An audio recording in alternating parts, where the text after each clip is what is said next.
Bonjour à tous, ici Adober. Bonjour à tous et bonne année puisque c'est ma première vidéo de 2019. Alors je vais essayer très rapidement de vous expliquer les bases du mode session dans Capture One. Capture One a deux modes de fonctionnement, le mode catalogue et le mode session. Le mode catalogue je ne l'ai jamais utilisé, mais de ce que j'en sais, il est similaire au mode catalogue de Lightroom. Le mode session, lui, est un mode à part qui en fait correspond beaucoup mieux à ma façon de travailler et pourrait aussi vous correspondre. Donc je vais vous en expliquer les bases. Après c'est vous qui déciderez ce que vous utilisez.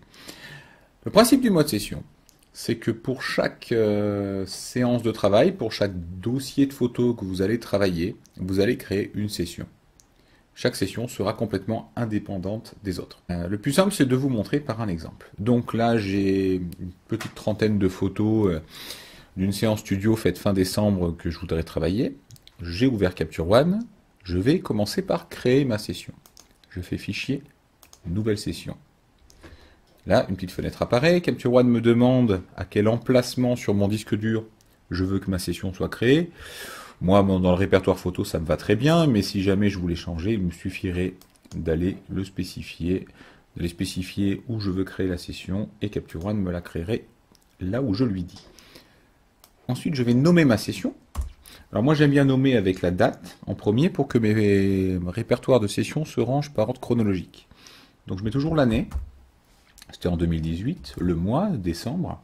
Je crois que c'était le 27. Donc 2018, 12, 27. Et je vais mettre un nom. Donc là, je vais l'appeler studio. C'était une séance studio. Généralement, je donne un nom un petit peu plus précis. Mais bon, là, c'est juste pour les besoins de la vidéo. Une fois que j'ai choisi ça, Capture One me dit... Dans cette session, il y aura 4 dossiers, un dossier de capture, un dossier de sélection, un dossier de traitement et un dossier corbeille. Très bien, alors je vous explique à quoi ils servent ces dossiers. Dossier de capture, c'est le dossier dans lequel par défaut, si vous ne changez rien, se mettront vos photos brutes, vos fichiers RAW si vous photographiez en RAW ou vos JPEG si vous photographiez en JPEG, les photos non travaillées. Dossier de sélection, c'est le dossier dans lesquels vous pourrez, vous n'êtes pas obligé de l'utiliser, mais dans lesquels vous pouvez déplacer des photos en particulier que vous voulez travailler. Et dossier de traitement qui s'appelle Output, c'est le dossier dans lequel seront exportées nos photos à la fin, quand on aura fini de travailler dessus. Et enfin, le dossier corbeille, comme son nom l'indique, c'est là où seront stockées les photos supprimées. Alors... Vous pouvez tout à fait changer les noms de ces répertoires. En général, moi, le dossier de capture, je l'appelle RAW. Le dossier de traitement, je l'appelle JPEG. Bon, là, pour la vidéo, je vais tout laisser par défaut, que vous voyez bien comment ça marche. Je clique sur OK. Donc, Capture One va prendre quelques secondes pour créer la session. Voilà, c'est fait. Pour pouvoir bien vous montrer ce qu'il a fait, je vais dans mon répertoire de photos. Là, on voit ce répertoire, en fait, n'existait pas avant. C'est Capture One qui vient de le créer. Il a exactement le nom que j'ai donné à ma session, la date plus studio.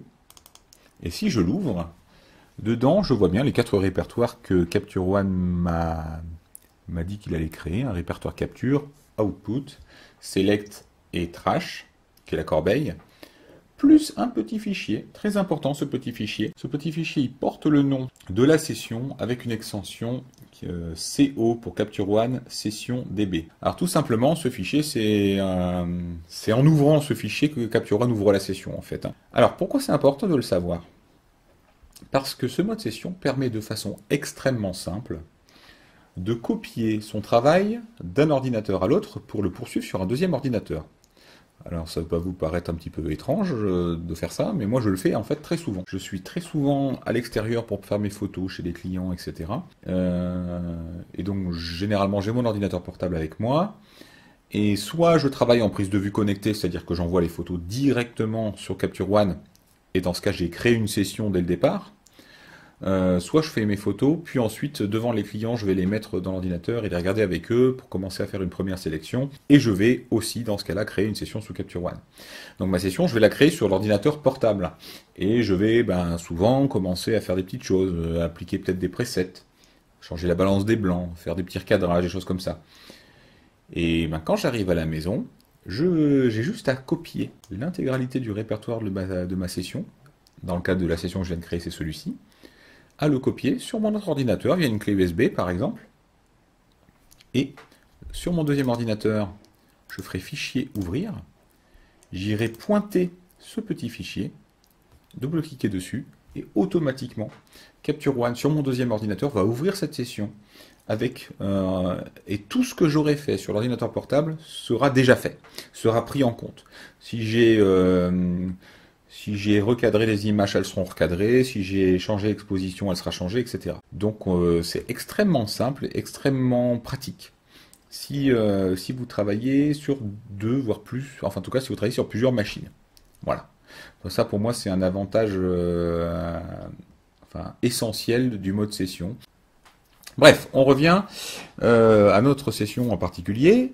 Donc, là, la session est créée. Je vois que je suis sur la bonne session parce qu'en haut de Capture One, j'ai le nom de ma session qui est stipulé. Là, j'ai créé ma session, mais pour l'instant, je n'ai pas de photo dedans.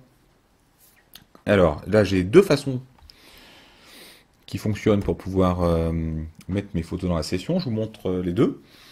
La première, c'est manuellement d'aller copier via l'explorateur de fichiers tous mes RAW dans le dossier capture. Alors, je ne suis pas obligé de les mettre dans le dossier capture, mais comme c'est le dossier que Capture One va utiliser par défaut, c'est le plus simple. Donc ça, c'est si vous voulez les copier à la main, mais on peut aussi passer par Capture One pour copier ces photos en faisant fichier importer.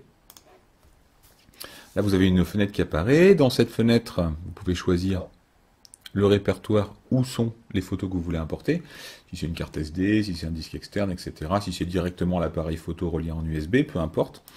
Donc là, moi, pour les besoins de la vidéo, je les ai mis sur le bureau, dans le dossier RAW.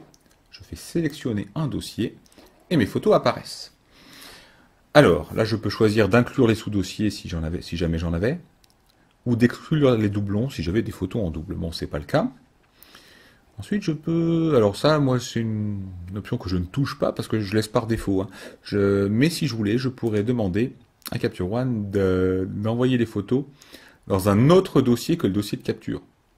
Voilà, je pourrais lui dire carrément à la racine du dossier session ou bien dans un autre répertoire que je peux sélectionner moi-même qui pourrait être complètement en dehors du répertoire de la session. Vous avez ensuite une option de sauvegarde. J'avoue que je m'en sers pas. Mais puisqu'après moi en fait comment dire, je fais moi-même mes sauvegardes sur un disque externe en le synchronisant avec le répertoire photo de mon ordinateur. Mais ce mode, je pense, en tout cas c'est comme ça que je le vois, mais j'ai jamais essayé. Si on l'active, permet automatiquement de créer un doublon de sa session sur un autre support, un disque externe, un disque NAS, ce qu'on veut. Voilà. Ensuite, vous pouvez, alors ça c'est une option par contre dont je me sers, nommer automatiquement tous vos fichiers pendant qu'ils sont importés. Ça j'aime bien le faire. Alors par exemple, là ce sont toutes des photos prises en studio. Je veux toutes les appeler studio et je veux qu'elles soient nommées studio 1, studio 2, studio 3, etc. Je clique sur les trois points. Devant format, je mets le mot studio. Puis en dessous, je vais choisir compteur à 2 chiffres, puisque là je n'ai que 30 photos, mais vous pouvez mettre le nombre de chiffres que vous voulez. J'ai choisi compteur à 2 chiffres, et je le fais glisser à côté de Studio. On a toute une foultitude d'options qu'on peut mettre. Hein. On peut avoir le format qui apparaît à côté, l'espace couleur, enfin tout un tas de bazar. Moi, je mets toujours un nom personnalisé et un compteur, c'est tout. Mais après, voilà, chacun fait ce qu'il veut, et je fais OK. Là, mes photos s'appelleront toutes Studio 01, Studio 02, etc. Voilà. C'est très pratique. Je pourrais aussi, si je voulais directement mettre une information de copyright sur mes photos, mais moi c'est déjà enregistré dans mon appareil photo en fait, donc j'ai pas besoin de le faire ici. Mais si jamais quelqu'un m'avait prêté un appareil photo, eh bien je pourrais le faire, après coup. Info fichier, bon, là si je clique sur une photo en particulier, ça me donne ses infos tout simplement, avec quel appareil il a été pris, sa taille, sa résolution, et ensuite les réglages, si je veux, je peux appliquer directement ce qu'on appelle un style dans Capture One, c'est l'équivalent des presets sous Lightroom, c'est-à-dire un pré-réglage en fait de couleur, de contraste, etc. Si je veux qu'il appliquer un pré-réglage directement sur tous mes fichiers dès l'import. Voilà. Une fois que j'ai fait toutes les options que je voulais, je clique sur importer. Alors attendez. Là, je suis sur importer une image, donc je veux que ça importe toutes les images. Donc je vais toutes les sélectionner avec CTRL A et importer les 29 images. Voilà. Donc là, on a une petite fenêtre qui nous montre la progression. Donc, en fait, Capture One fait deux choses. Il copie les photos dans le répertoire capture et il génère les prévisualisations.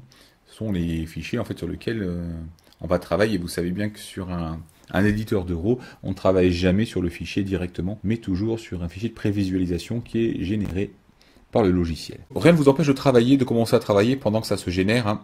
Ça sera un tout petit peu plus lent, mais si vous avez un bon ordinateur, ça ne pose aucun souci. Donc là, je suis dans Capture One, je suis sur ma session.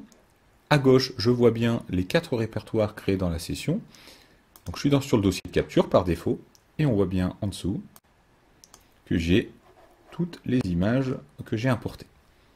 Si je veux donc travailler sur une image, ben je clique dessus et je travaille, hein, tout simplement. Si je veux utiliser le dossier de sélection pour ne travailler que certaines images, j'ai deux façons de faire. Alors imaginons que par exemple je sélectionne ces 3 photos. Vraiment c'est au pif, mais bon, c'est pour la vidéo. Je les sélectionne et je peux cliquer sur cette icône ici. Déplacer les variantes, je fais oui. Et vous allez voir, automatiquement, elles vont dans le dossier de sélection. Deuxième façon de les mettre dedans, plus on va dire plus classique. Je choisis 3 autres images, par exemple ces 3 là. Et je peux les prendre à la main, les faire glisser et les relâcher au-dessus du dossier de sélection.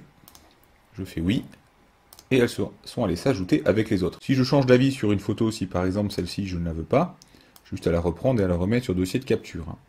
Voilà, c'est très simple, très ergonomique. Si je veux supprimer une photo, carrément, j'appuie sur la touche Supr.